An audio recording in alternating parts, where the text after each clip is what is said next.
On your feet, you sea-drinking pollywog. You're in the company of the Flying Dutchman. The Flying Dutchman is part of the history of the show. The most pants-wettingly scariest ghost to ever roam the high seas? Oh, my lucky brick. We all know who the Dutchman is, but we'd never seen where the Dutchman comes from. He's a ghost outside our normal SpongeBob world, but in this movie we reveal that the Dutchman has a chance to break his curse. Break your curse. My curse. And the only way he can break his curse is through the heart of an innocent soul. And so, of course, that's SpongeBob. Really? Hang on to your square, terrier. Guess who's cursed now?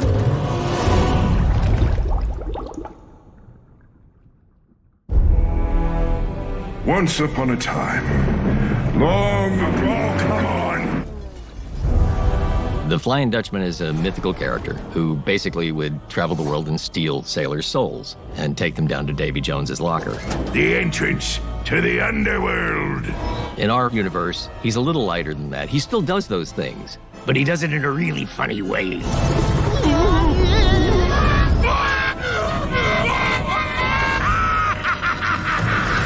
He's tortured and cursed to sail the seas for eternity as this miserable, wretched demon. He's deadly serious. He is an evil guy. He's the perfect foil for such lovable, sincere, wonderful characters. Maybe I'm not ready for this place. He's a little bit scary, but he's a little bit silly, too. You laugh at danger. He was one of the more complex characters. He's a ghost. We have to have transparency. He has a glow around him to show his ghostliness. We wanted to make sure that he came off scary enough, but also silly. Look! More danger! In the show, they already set up his design in a lot of ways, and they set up his color, and they set up his ship, and so we wanted to make it more cinematic. Ooh, swashbuckler shine! It's not swashbuckler shine! Yeah, no, it ain't. There is a portion of the film where the Flying Dutchman turns into a human version of himself. Not animated, but in the real world. I'm here, surface world, and I am ready to party! Woo-hoo! Yeah! From the waist up, I'm dressed like I'm supposed to be. From the waist down, I'm wearing these ridiculous multicolored shorts and sneakers. I left my dignity in the trailer. I can't remember having that much fun doing live action because it was like doing children's theater.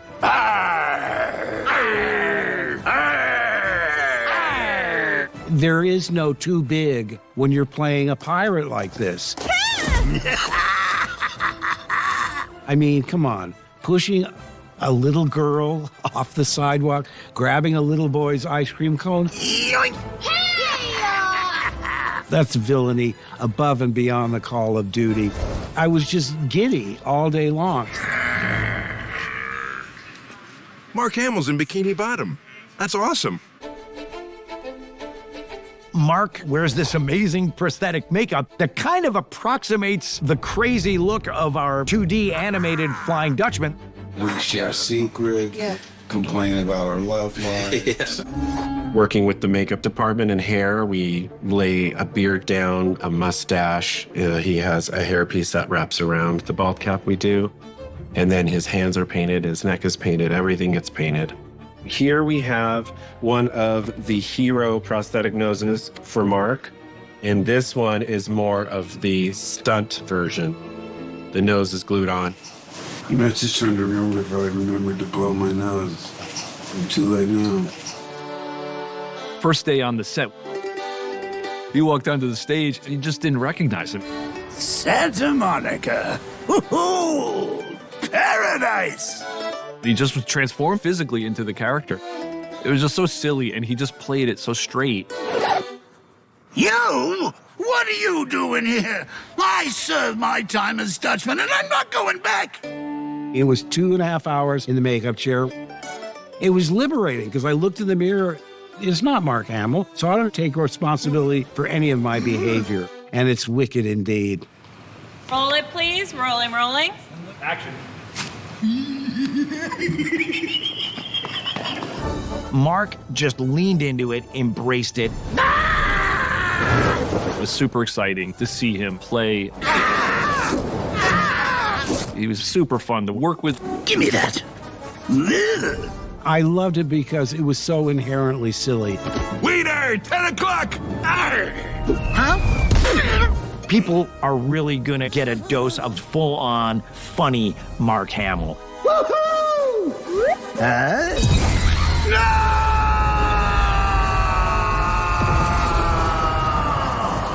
What? Oh, fish sticks. Standing at a full 36 clams high and hailing all the way from Bikini Bottom, my best friend, SpongeBob SquareShorts! SpongeBob is so iconic, so funny, so silly.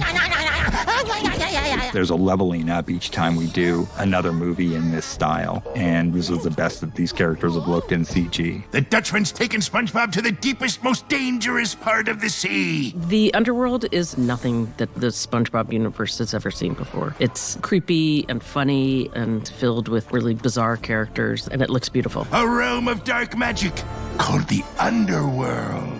Underwear? Underwear. A trip to the underworld is not for the faint of heart. We wanted this movie to look true to the series as much as possible, design-wise, but of course we want to elevate it for the big screen and really translate the 2D look and ideas into CG. That makes sense. Make it feel fresh and new, especially in terms of color and lighting. We wanted the characters to feel like they were of their original form, but with dimensionality. Still have some 2D qualities to them and the squash and stretch that you could do with drawing that we actually broke a lot of animation rules to get to work in CG as well. Howdy do, SpongeBob! In the show, it's a lot like squiggly line work and hand-drawn. So how we interpret that 3D was like these things would be made by hand and clay or sculpted in that way. We have this painterly style in the movie. I wasn't quite sure if it was going to work out, but Pablo would just push for these different looks. Can't stop, won't stop, no stop! Thanks to him, he made it happen. Welcome to the Underworld! The Underworld was this new location in Bikini Bottom that after 25 years we discovered. So there's a lot of pressure on that because it's got to really feel like it fits into the show. But surfer toilets! But it's got to feel different. It's got to feel unique. You go into a whole new space in the ocean that you've never seen before. It's so creative and just a terrifying place to be. Dangerous waters. We thought maybe underwater caves could be a good start. I found some photographs of underwater caves where you could see the stalactites coming through the top of the surface of the water. And they were beautiful. A lot of pictures of dried lava. It's almost like little faces and it's kind of creep bones. We've gone a little deeper and a little richer with the atmosphere. It's dark and creepy.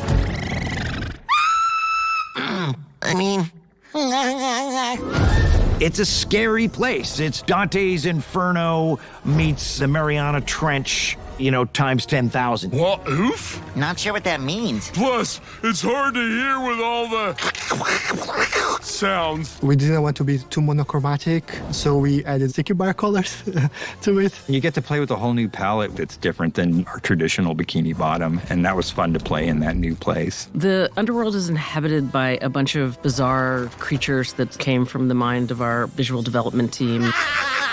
As we were developing the environment, we thought, what if all the creatures are kind of nautical? So when the audience looks at it, they recognize we have an octopus made of rope. We have giant jellyfish with fish hook at the bottom of its tentacles. We have giant bats that look like anchors. We had a fantastic character designer that came up with so many pages and pages of characters. The team, they did a really exceptional job populating this world. It's super fun. Come play with us. Cover your ears, Squidward! Those are sirens! Tempted us into a smooth jazz trap! Working in the movie is very surreal for me. I come from Brazil, and so it always felt so far away from me. So it's like definitely a career high. The art department did such a great job. The movie looks beautiful. Really? I think we had one of the best crews I've ever been a part of. There's no telling what trouble that cutthroat pirate will cause. There is always this tone of like, it just needs to be silly. We need to be having fun. I came here to do two things. Kick butt and blow bubbles. Looks like I'm all out of butt. Getting to do that was the best part.